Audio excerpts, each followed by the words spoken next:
Libérer les captifs, première partie. Cela a toujours été une question d'autorité. Qui a l'autorité sur nos vies?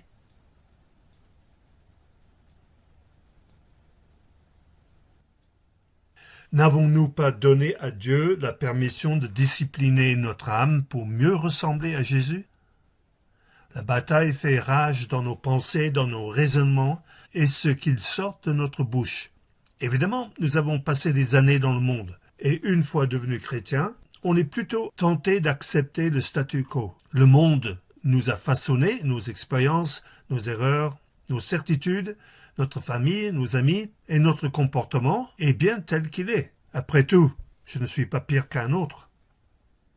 On a tous entendu dire « Dieu n'a qu'à m'accepter tel que je suis ». Et c'est vrai qu'il nous accepte. D'ailleurs, il a prouvé. Mais voici comment Dieu prouve son amour envers nous, alors que nous étions encore des pécheurs. Christ est mort pour nous. Mais il ne veut pas nous laisser dans l'état, car nous allons droit dans le mur. Comme avec le peuple d'Israël, cela a pris peu de temps pour sortir d'Égypte, mais cela a pris 40 ans dans le désert pour sortir d'Égypte de leurs pensées, le désir de retourner en arrière. Les Israélites recommencèrent à pleurer et dire « Qui nous donnera la viande à manger? Nous souvenons des poissons que nous mangions en Égypte et qui nous coûtaient rien, des concombres, des melons, des poireaux, des oignons et des gousses d'ail. » Le peuple préfère retourner en arrière. Aussi avec leurs paroles, le peuple murmura et cela déplut à l'Éternel. Leur comportement, après le rapport des espions qui ont parcouru le pays promis, on voit comment leurs pensées et leurs paroles qui déclarent que Dieu n'avait pas le pouvoir de les mettre en possession du pays promis a produit un comportement de rébellion. Toute l'assemblée se souleva et poussa des cris, et le peuple pleura pendant la nuit. Tous les Israélites murmurent contre Moïse et Aaron, et toute l'assemblée leur dit « Si seulement nous étions morts en Égypte ou dans ce désert, pourquoi l'Éternel nous fait-il aller dans ce pays où nous tomberons par l'épée, où nos femmes et nos petits-enfants deviendront une proie? Ne vaut-il pas mieux pour nous retourner en Égypte et se dire l'un à l'autre « Nommons un chef et retournons en Égypte ». Quand Dieu nous rachète notre liberté à la croix, on est libre, mais la vie semble plus difficile qu'avant, car maintenant nous avons à marcher selon l'Esprit et obéir à sa parole. C'est une question de survie spirituelle de marcher par la foi. Or, sans la foi, il est impossible d'être agréable à Dieu. Hébreux 11, verset 6. Alors, d'où viennent nos tentations qui produisent les épreuves et les difficultés? Que personne, lorsqu'il est tenté, ne dise « c'est Dieu qui me tente », car Dieu ne peut être tenté par le mal et ne tente lui-même personne. Mais chacun est tenté quand il est attiré et entraîné par ses propres désirs. Puis le désir, lorsqu'il est encouragé, donne naissance au péché. Et le péché, parvenu à son plein développement, a pour fruit la mort. Jacques 1, verset 13 à 15. Si seulement nous pouvons être comme Job dans ses malheurs, discipliner ses pensées et sa langue pour ne pas avoir un comportement qui nous rend désagréables à Dieu. Au milieu de tous ces malheurs, Job ne commet pas de péché dans tout ce qu'il dit. Je mets l'accent ici sur le fait que Job n'a jamais utilisé sa langue pour dire du mal de Dieu. En ce qui concerne Satan, il a été précipité du 3e ciel, où habite Dieu, au 2e ciel, où Satan organise tous ses manigances. Il est le prince des airs. Et la terre a été donnée aux hommes. Le ciel appartient à l'Éternel, mais il a donné la terre aux hommes. Mais voilà, nous cédons l'autorité que Dieu nous a donnée sur la terre parce que nous persistons à vivre dans l'iniquité, c'est-à-dire sans accepter la gouvernance de Dieu dans nos vies.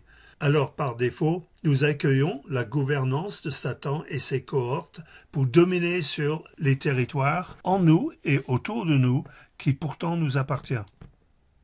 Comme la doctrine d'Hitler, Puisqu'il y a des personnes qui parlent allemand en Tchécoslovaquie, je peux envahir et annexer tout le pays. Or, les djihadistes qui veulent établir un califat dans les pays d'Afrique subsaharienne, c'est un territoire où habitent que les musulmans et qui reconnaît l'autorité du calife qui est un descendant de Mohammed. Et accessoirement, établir comme seule loi la charia qui prend le dessus de toute autre loi.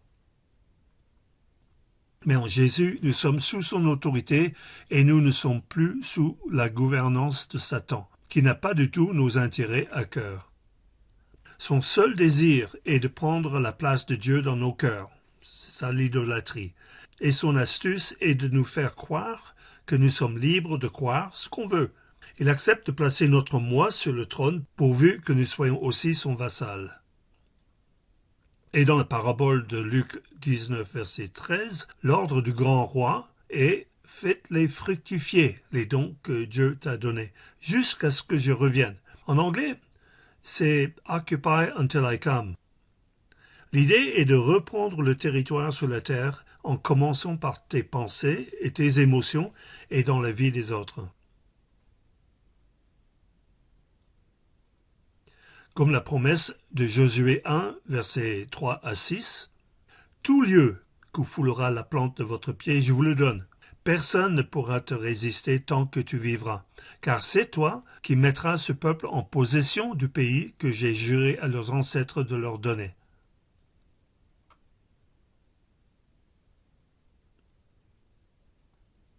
Tout pouvoir a été donné à Jésus sur la terre comme au ciel. Matthieu 28, 18. Et comme le premier Adam, à qui Dieu a donné l'ordre de dominer et soumettre toute créature, le second Adam, Jésus, donne ce même ordre à ceux qui font partie de son royaume. Les démons sont aussi des créatures, et les disciples étaient étonnés qu'ils étaient soumis au nom de Jésus. C'est normal, toute sa création est sous l'autorité du Créateur. Dans le domaine de l'occulte, nous serions bien avisés, même si nous avons l'autorité de déclarer toute action au nom de Jésus. Luc 10, versets 17 à 19, quand les 72 disciples revinrent, ils étaient pleins de joie et disaient « Seigneur, même les démons se soumettaient à nous quand nous leur donnons des ordres en ton nom. » « Oui, leur répondit-il, je voyais Satan tomber du ciel comme l'éclair. Écoutez bien ceci. Il est vrai que je vous ai donné le pouvoir de marcher sur les serpents et les scorpions et d'écraser toutes les forces de l'ennemi sans que rien ne puisse vous faire du mal.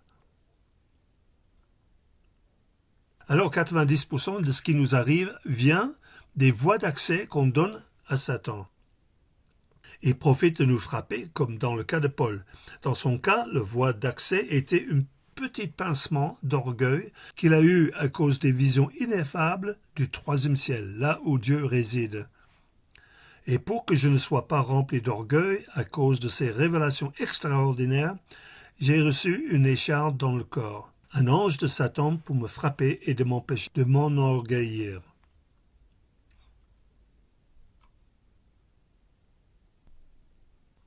Trois fois j'ai supplié le Seigneur de l'éloigner de moi.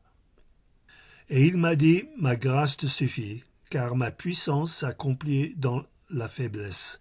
Aussi je me montrais bien plus volontiers fier de mes faiblesses, afin que la puissance de Christ repose sur moi. Il s'est adressé à Dieu 3 fois pour être débarrassé de cette écharde, mais Dieu a préféré lui donner et nous donner une révélation.